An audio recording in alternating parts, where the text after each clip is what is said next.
There is a phrase that Warren Buffett made famous that most investors completely misunderstand. Be fearful when others are greedy and greedy when others are fearful. Everyone knows the quote. Everyone nods their head when they hear it. But almost nobody actually does it. They say they will be greedy when others are fearful. But when the fear actually arrives, they freeze. They sell, they run to safety just like everyone else. And right now, I am telling you, this is the time to be greedy. Not reckless, not stupid, but greedy, aggressively positioned, leaning into risk when most investors are still looking over their shoulders, waiting for something bad to happen. Let me explain why I believe being greedy right now is the smartest move you can make. Most investors are still traumatized. They lived through 2022, one of the worst years for both stocks and bonds in modern history. They watched their portfolios decline 20, 30, sometimes 40%. They read headlines about inflation spiraling out of control, about the Federal Reserve raising rates at the fastest pace in decades, about recession being imminent. And even though markets have recovered, even though 2023 and 2024 were strong years, the psychological scars remain. I see it everywhere I look.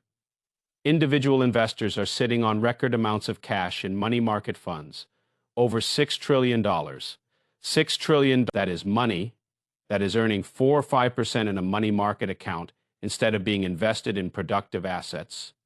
Institutional investors are underweight equities relative to their benchmarks. Hedge funds are running with lower gross exposure than usual. Everyone is hedged. Everyone is cautious. Everyone is waiting for the other shoe to drop. This is exactly the environment where being greedy pays off, when everyone is positioned for bad things to happen, and those bad things do not happen. Markets go up, and they go up a lot, because all that sideline capital eventually has to come back in. All those underweight positions eventually have to be brought back to benchmark. The fear that kept people cautious eventually fades, and when it does, the rush back into risk assets pushes prices higher. Let me take you back to a moment in my career when I learned this lesson in the most visceral way possible. It was March of 2009. The financial crisis had been raging for months. Bear Stearns had failed. Lehman Brothers had failed. AIG had been bailed out. The government had injected hundreds of billions of dollars into the banking system. Unemployment was skyrocketing. Housing prices were in freefall. Every single day brought new headlines about how bad things were and how much worse they were going to get. And I was greedy, massively, aggressively greedy. While everyone else was selling, while the world seemed to be ending, I was buying everything I could get my hands on: bank stocks, corporate bonds, distressed debt. I was deploying capital as fast as I could because I could see something that most people could not see through the fog of fear. The worst was over. The government had made clear they would not let the system collapse. The extreme pessimism was creating prices that made absolutely no sense relative to the likely outcomes. That year, 2009, my fund returned over 120%. I personally made about $4 billion. Not because I was lucky, not because I predicted the future perfectly, because I was greedy when others were fearful, because I had the conviction to act when everyone else was paralyzed, because I understood that extreme fear creates extreme opportunity. Now, I am not saying today is exactly like March of 2009. That was a generational buying opportunity. The kind that comes along once or twice in a career today is different. We are not in a crisis. Markets are not crashing. The economy is not in freefall, but the underlying dynamic is the same. Investors are more cautious than conditions warrant. There is a wall of worry that the market keeps climbing, and the risk-reward for being greedy, for being aggressively positioned, is highly favorable. Let me walk you through the specific reasons why I believe now is the time to lean in. The first reason is that the Federal Reserve has pivoted. For 2 years, the Fed was the enemy of risk assets. They were raising rates aggressively. They were shrinking their balance sheet. They were explicitly trying to slow the economy and bring down inflation. Every Fed meeting was a potential catalyst for a market sell-off. Investors were constantly looking over their shoulders, waiting for the next hawkish surprise. That has changed. The Fed has signaled clearly that the next move in rates is likely to be down, not up. They have acknowledged that inflation has come down significantly from its peak. They are now focused on achieving a soft landing, bringing inflation back to target without causing a recession. This is a dramatically different environment than we were in 12 or 18 months ago. When the Fed is cutting rates or preparing to cut rates, risk assets tend to do well.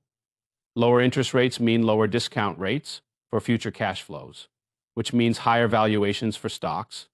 Lower rates mean cheaper financing for companies and consumers, which supports economic activity. Lower rates mean that the $6 trillion sitting in money market funds earning 4 or 5% becomes less attractive, pushing that capital back into stocks and bonds.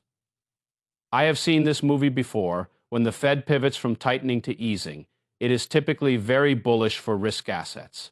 Not immediately, not in a straight line. But over the subsequent 12 to 24 months, stocks tend to perform very well. The pivot we are seeing now sets up for exactly that kind of outcome. The second reason is that earnings are inflecting higher. Corporate profits took a hit in 2022 and early 2023. Companies were dealing with higher input costs, higher labor costs, higher interest expenses, margins compressed, earnings declined, but that pressure is now easing. Companies have adjusted their cost structures. They have raised prices where they can. They have become more efficient, and earnings are starting to grow again. More importantly, the outlook for earnings growth is improving. Analysts are revising their estimates higher. Companies are guiding more optimistically. The sectors that were most beaten down, technology, communication services, consumer discretionary, are seeing the strongest earnings recovery. This is the foundation for higher stock prices. Stocks follow earnings over time. And if earnings are inflecting from decline to growth, stocks should continue to appreciate. I pay close attention to earnings revisions. When analysts are raising their estimates, it tells me that fundamentals are improving. When the ratio of upward revisions to downward revisions is positive, it tells me that momentum is on the side of the bulls right now. That ratio is solidly positive. More analysts are raising estimates than cutting them. That is a green light for being greedy. The third reason is that sentiment remains skeptical, despite the rally. This is one of the most important indicators I watch when everyone is bullish, when everyone is fully invested, when there is no one left to buy. That is when you should be cautious. But when sentiment is skeptical, when investors are underweight, when there is still significant cash on the sidelines, that is when you should be greedy.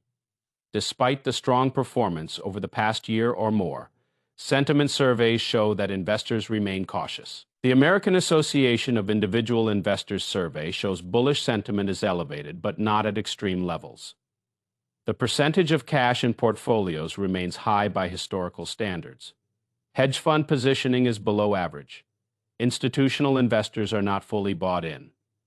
This tells me that the rally has room to run. There is still fuel in the tank as skeptics become believers, as sideline cash gets deployed, as underweight positions get brought back to benchmark. That buying pressure will push markets higher. The wall of worry is intact. And as long as that wall exists, the path of least resistance is up. The fourth reason is that the economic data supports being bullish. I know there are people who will argue with this. They will point to leading indicators that are flashing warning signs.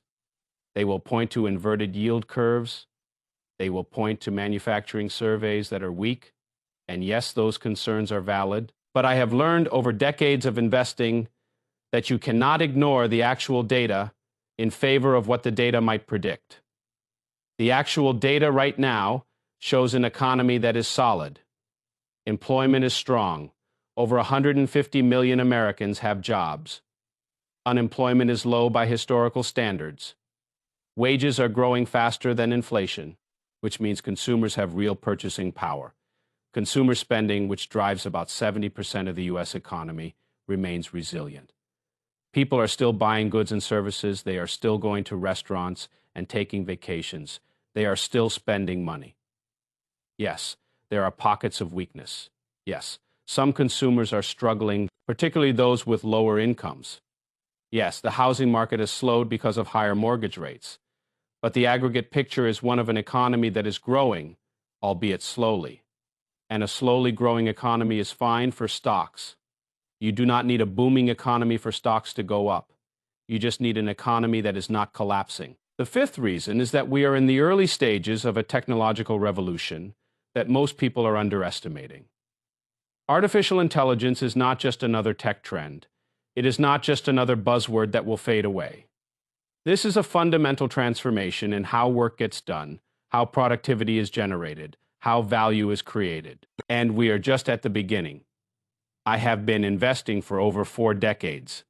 I have seen a lot of technological changes: the personal computer, the internet, mobile phones, cloud computing. Each of these was transformative. Each created enormous wealth for investors who recognized the opportunity early and positioned aggressively. Artificial intelligence is at least as significant as any of these previous transformations. Maybe more so. The companies at the forefront of AI are generating extraordinary growth. Their revenues are expanding rapidly. Their margins are improving as they scale. Their competitive positions are strengthening as they build moats around their technology. These are not bubble stocks trading on hope. These are real businesses with real earnings that are growing at rates that justify their valuations. Being greedy right now means being aggressively positioned in the companies that are benefiting from this AI transformation. The semiconductor companies that make the chips, the cloud providers that provide the infrastructure, the software companies that are building AI applications, the platform companies that are integrating AI into their products. This is where the wealth creation is happening, and I want to be part of it. Now let me address the objections, because I know there are many. The first objection is that valuations are high. The S&P 500 is trading at a forward price to earnings multiple that is above historical averages. Some of the big tech stocks are trading at multiples that seem stretched. How can you be greedy when stocks are already expensive? Here is how I think about it. Valuation is a poor timing tool. Stocks can stay expensive for years. They can get more expensive before they get cheaper. If you refuse to buy stocks every time valuations were above average, you would miss most of the best returns in history. The best returns often come when valuations are elevated, because they tend to get more elevated before they correct. More importantly, valuation has to be considered in context. Yes, the market multiple is above average, but interest rates are also in a range where they should support above average multiples. Earnings growth is accelerating, which supports higher multiples. The quality of earnings has improved, with the biggest companies generating high returns on capital and strong free cash flow. When I adjust for these factors, current valuations look much more reasonable. And within the market, there is significant dispersion. Not everything is expensive. There are sectors and stocks that trade at reasonable or even cheap valuations: financials, energy, healthcare, industrials. These areas of the market offer value for investors who are willing to look beyond the mega-cap tech stocks that dominate the headlines. The second objection is that a recession might still happen. The yield curve has been inverted. Leading indicators have been weak. Maybe all the recession calls were not wrong, just early. And if a recession hits, being greedy will look very foolish. I take this risk seriously. A recession would be bad for stocks. It would be bad for corporate earnings. It would be bad for investor sentiment. If I were confident that a recession was coming, I would not be greedy. I would be defensive. But here is the thing. Recessions are very difficult to predict. Economists have a terrible track record. The yield curve inversion that everyone has been pointing to for 2 years has not produced a recession yet. Maybe it will eventually, but maybe the economy has changed in ways that make old indicators less reliable. Maybe the massive fiscal stimulus during and after the pandemic altered the normal economic dynamics. Maybe we are in a new paradigm. I do not invest based on recession predictions. I invest based on what I can observe and analyze. And what I observe right now is an economy that is not in recession. Employment is solid. Consumer spending is solid. Corporate profits are growing, until I see actual evidence of recession. Not predictions of recession. I am going to position for continued growth. The third objection is geopolitical risk. There are wars happening. There are tensions between major powers. There is uncertainty about elections and policy changes. Should we not be cautious given all this uncertainty? Geopolitical risk is always present. There is never a time when the world is perfectly calm and stable. If you wait for geopolitical uncertainty to resolve before being greedy, you will wait forever. The key question is whether geopolitical events are likely to fundamentally derail the economy and corporate earnings. And in most cases, they do not. Markets are remarkably resilient. They absorb shocks and move on. The war in Ukraine did not cause a global recession. The tensions with China have not collapsed global trade. The regional conflicts in the Middle East have not disrupted global energy supplies in a sustained way. Yes, there are risks, but those risks are reflected in prices to some extent. And the most likely scenario is that the world muddles through, as it usually does. The fourth objection is that being greedy means taking on risk, and risk means potential loss. What if I am wrong? What if I lean in and the market crashes? This is the most important objection to address, because being greedy does not mean being reckless. It does not mean betting everything on one outcome. It does not mean ignoring risk management. Being greedy means tilting your portfolio toward risk assets when the risk-reward is favorable. It means being fully invested rather than holding excess cash. It means having larger position sizes in your highest conviction ideas. It means not hedging away all your upside because of vague fears. Even when I am greedy, I maintain discipline. I size positions appropriately. I diversify across sectors and asset classes.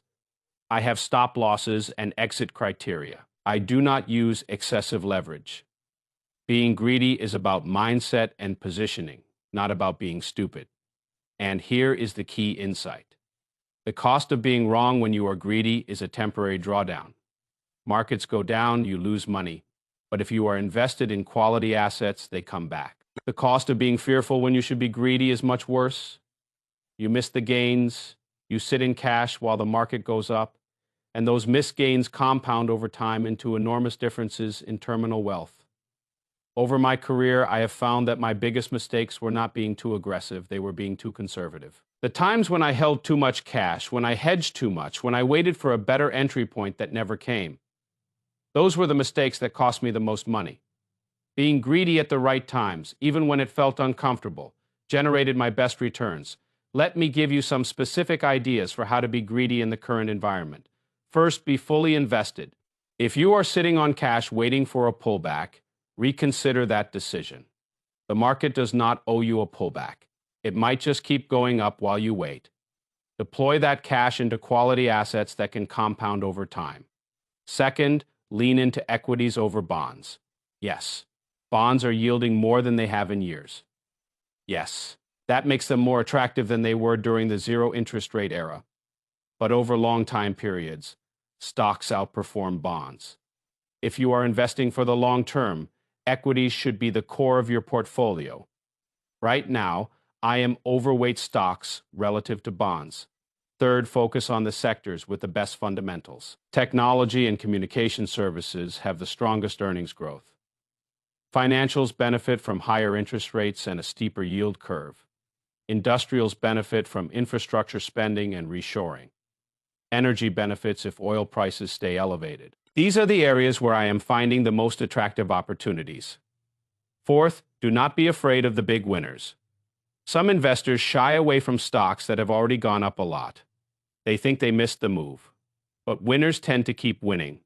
Companies with strong competitive positions and growing earnings tend to see their stocks continue to appreciate. Do not avoid a stock just because it has already performed well.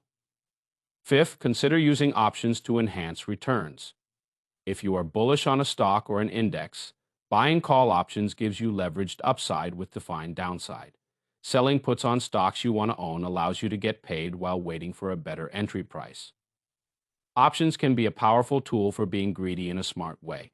Let me also talk about what being greedy does not mean. It does not mean chasing meme stocks or speculative garbage.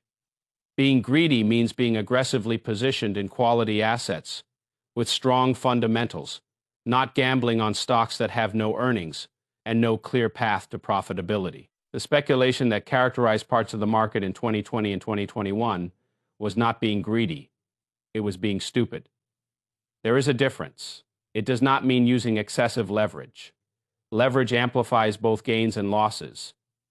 If you are leveraged and the market goes against you, you can get wiped out before your thesis has time to play out. I use some leverage when the opportunity is compelling, but I am always careful to size it appropriately. Leverage should enhance returns, not create existential risk. It does not mean ignoring risk entirely. Being greedy and being smart are not mutually exclusive. You can be aggressively positioned while still managing risk. You can be fully invested while still having some hedges. You can lean into your best ideas while still diversifying. Risk management is not the opposite of being greedy. It is what allows you to stay greedy over a full market cycle. It does not mean being inflexible.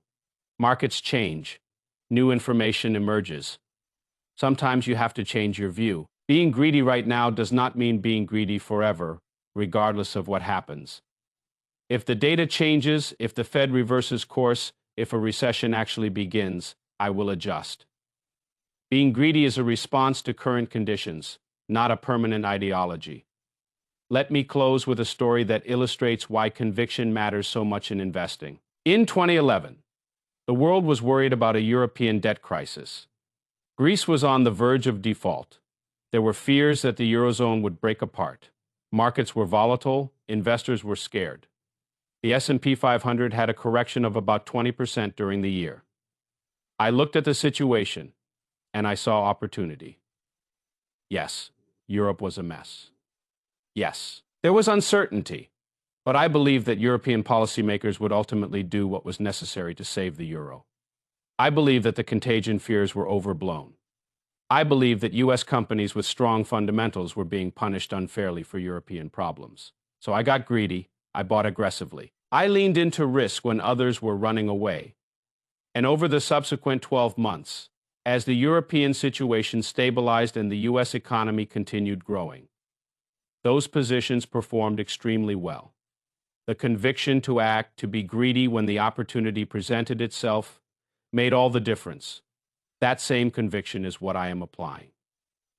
Now, I look at the current environment and I see reasons to be optimistic. The Fed is pivoting, earnings are growing, sentiment is skeptical but not panicked.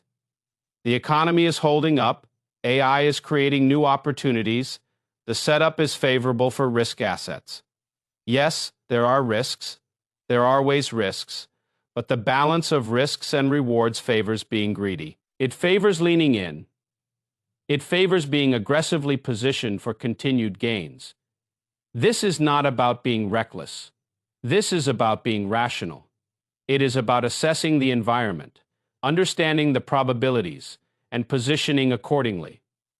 When the odds favor being aggressive, be aggressive. When the odds favor being defensive, be defensive. Right now, the odds favor being aggressive, so that is my message. Be greedy, not stupid greedy, not reckless greedy, smart greedy, position greedy, convicted greedy, because this is the time when being greedy pays off. The market rewards those who have the courage to act when others hesitate. It rewards those who lean in when the crowd holds back. It rewards those who see opportunity where others see only risk. I see opportunity right now. I am being greedy, and I believe that decision will be rewarded handsomely over the coming years. The question is whether you will have the courage to join me. Let me go deeper on some specific strategies for how to execute a greedy approach right now, because understanding the concept is one thing, but actually implementing it is another. The first strategy is what I call conviction sizing. Most investors spread their capital too thin across too many positions. They own 50 stocks, 100 stocks, because they think diversification is about quantity. But that approach guarantees mediocre returns. If you own 100 stocks, you are essentially owning the index. And if you are going to own the index, just buy an index fund and save yourself the effort. Being greedy means concentrating your capital in your best ideas. If you have done the work, if you have conviction in a position, size it appropriately. I am not saying put everything in one stock. That is reckless. But if you believe in something, own enough of it that it matters. A 2% position in your best idea is not being greedy. It is being timid. A 10% position, a 15% position in something you truly believe in. That is being greedy. Right? Now, I have concentrated positions in the areas where I have the highest conviction technology companies benefiting from AI adoption, financial companies benefiting from higher rates, industrial companies benefiting from infrastructure spending. These are not small positions that will not move the needle. These are meaningful allocations that will significantly impact my returns if I am right. The second strategy is time horizon arbitrage. Most investors are focused on the next quarter, the next year at most. They are worried about near-term volatility. They are worried about what the market might do next month. This short-term focus creates opportunity for investors willing to look further out. When I am being greedy, I am not thinking about what happens next quarter. I am thinking about what happens over the next 3 to 5 years. I am asking myself, where will this company be in 5 years? What will earnings look like? What will the competitive landscape look like? If I believe the long-term picture is favorable, I can be greedy today even if there might be some near-term volatility. This time horizon arbitrage is incredibly powerful. Most investors cannot do it because they are too focused on short-term performance, on beating benchmarks every quarter, on avoiding temporary drawdowns. But if you have the luxury of a longer time horizon, you can take positions that others cannot. You can be greedy when others are forced to be fearful because of their quarterly performance pressure. The third strategy is sector rotation. Being greedy does not mean being greedy on everything all the time. It means identifying where the best opportunities are and concentrating your greedy bets there. Right now, I see several sectors where the opportunity is particularly attractive. Let me walk through them. Technology is the obvious one. The AI revolution is creating enormous opportunities for companies that are positioned to benefit. The semiconductor companies making the chips, the cloud providers offering the infrastructure, the software companies building the applications. These companies are seeing demand growth that is truly exceptional. And while some of them trade at elevated multiples, the growth rates justify those multiples. Being greedy on technology means owning these winners and not being scared away by their recent performance. Financials are another sector where I see opportunity. Banks benefit from higher interest rates because they can earn more on their loan portfolios. The yield curve, which was inverted for a long time, is starting to steepen, which improves bank profitability. Credit quality has held up better than many feared, and valuations in the sector remain reasonable. Large banks are trading at 10, 11, 12 times earnings with dividend yields of 2 to 3%. That is not expensive for high-quality franchises. Industrials benefit from several powerful tailwinds. Infrastructure spending is increasing as governments around the world invest in roads, bridges, airports, power grids. Reshoring of manufacturing is creating demand for factory equipment and construction. The energy transition requires massive investment in new infrastructure. Companies exposed to these themes are seeing strong order books and growing backlogs. Being greedy on industrials means positioning for these multi-year secular trends. Energy is more volatile, but potentially very rewarding. Oil prices have been resilient, despite concerns about demand. Natural gas is essential for the energy transition, at least as a bridge fuel. Energy companies are generating enormous free cash flow and returning it to shareholders through dividends and buybacks. Valuations are cheap by historical standards. Being greedy on energy means accepting some volatility in exchange for exposure to cheap assets with strong cash returns. The fourth strategy is using market structure to your advantage. The way markets function today creates opportunities for investors who understand the dynamics. Options markets, for example, provide a way to be greedy with defined risk. Buying call options on stocks or indexes you are bullish on gives you leveraged upside with limited downside. You cannot lose more than the premium you pay. If I am particularly bullish on a stock, I might buy call options instead of, or in addition to the stock itself. This allows me to express my greedy view with a better risk-reward profile.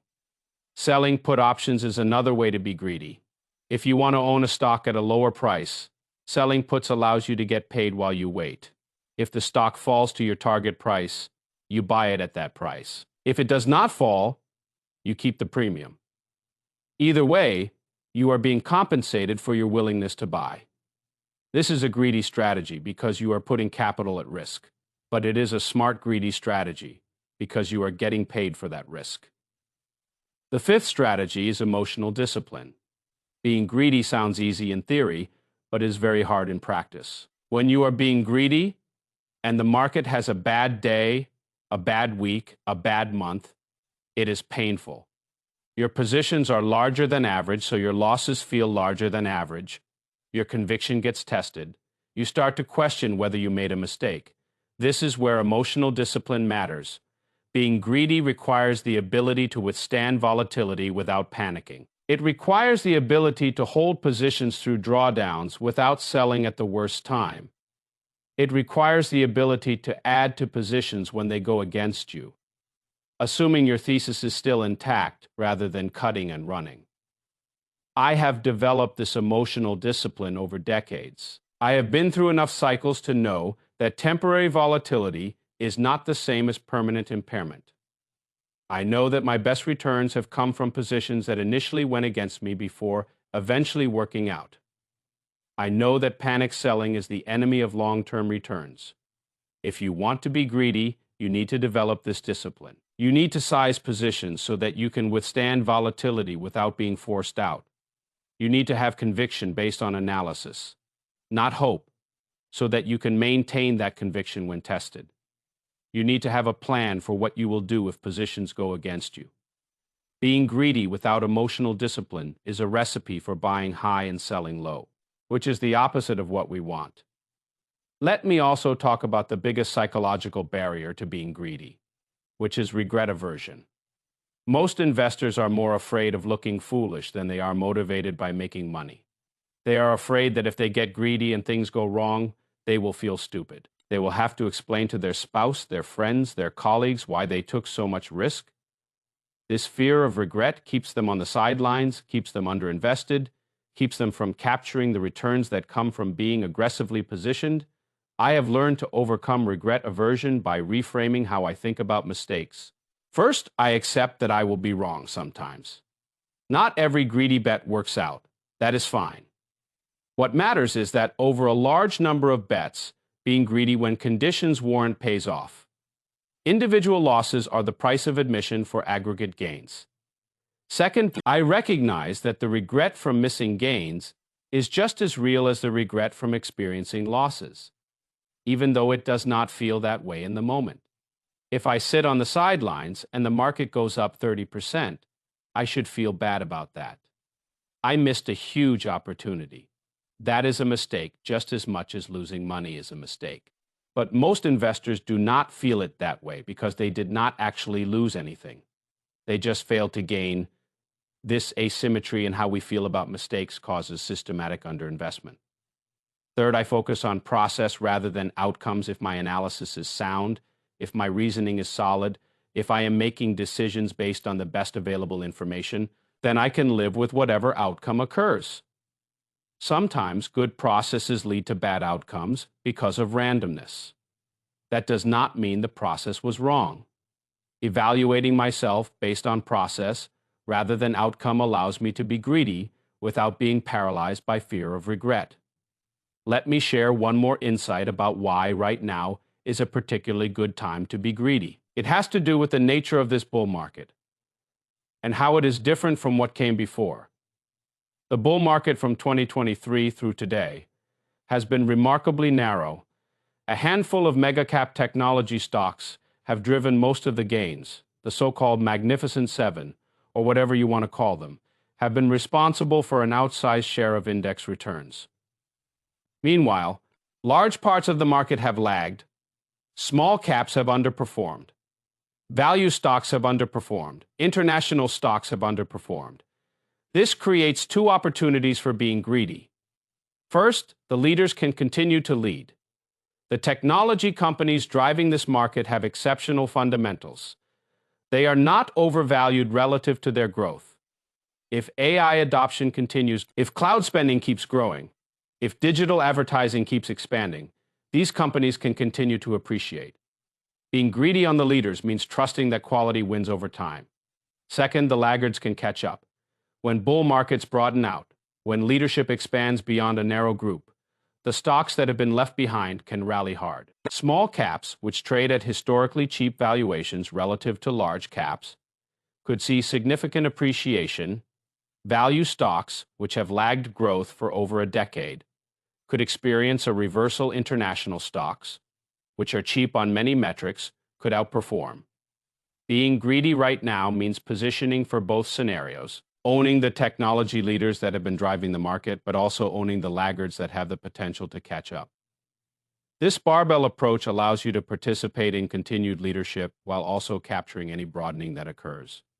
The bottom line is this: the conditions for being greedy are favorable, the Fed is supportive, earnings are growing. Sentiment is skeptical, the economy is holding up, technology is creating new opportunities. Yes, there are risks, there are always risks, but the balance of risks and rewards favors being aggressive. I have seen these setups before. I have profited enormously by being greedy when conditions warranted. And I am being greedy again right now because I believe this is one of those times. The investors who hesitate, who wait for more certainty, who hold back because they are afraid, they will miss this opportunity. They will watch from the sidelines as the market moves higher. They will kick themselves later for not acting when they had the chance. Do not be that investor. Be greedy. Be smart about it. Be disciplined about it, but be greedy, because this is the time when being greedy is the smartest move you can make.